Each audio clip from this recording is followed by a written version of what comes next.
And news just coming in headlines today has accessed a secret note reportedly written by Delhi Power Minister Satendra Jain to the Chief Minister appealing him to remove Gamlin from the post that she was holding earlier, which was of Delhi's Power Secretary. The letter was written on the 9th of May alleging that Gamlin was lobbying for power companies in the capital and so she must be removed.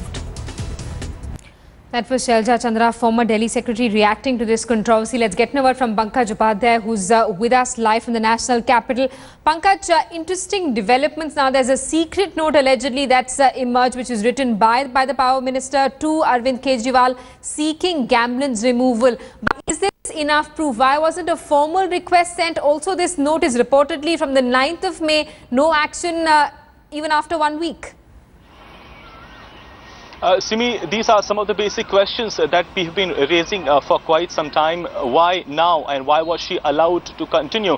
This letter, as you rightly pointed out, was written off on 9th of May. And a big question mark, allegations have been leveled on her professional integrity as well. Unfortunate as it may sound, on a senior bureaucrat saying that she had been lobbying for a certain well-known power company and that if the minister had agreed to sign what she wanted, then it would have cost the state exchequer to the tunes of 11,000 crores and the electricity rates in Delhi would have skyrocketed.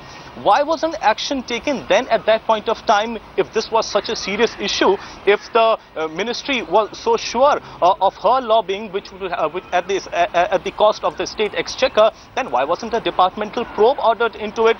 There are no answers to it at this point of time. Allegations have been leveled here by Arvind Kejriwal and his team, not just against this senior bureaucrat, but also against LG, various ministers of the Delhi government now coming out in the open and saying that the Lieutenant Governor is trying to bypass the democratically elected government. And in this letter, you know, of the pointers, 4 to 5 pointers, which I read out some time back, Arvind Kejriwal is also drawing the attention of the LG towards the various provisions of the law.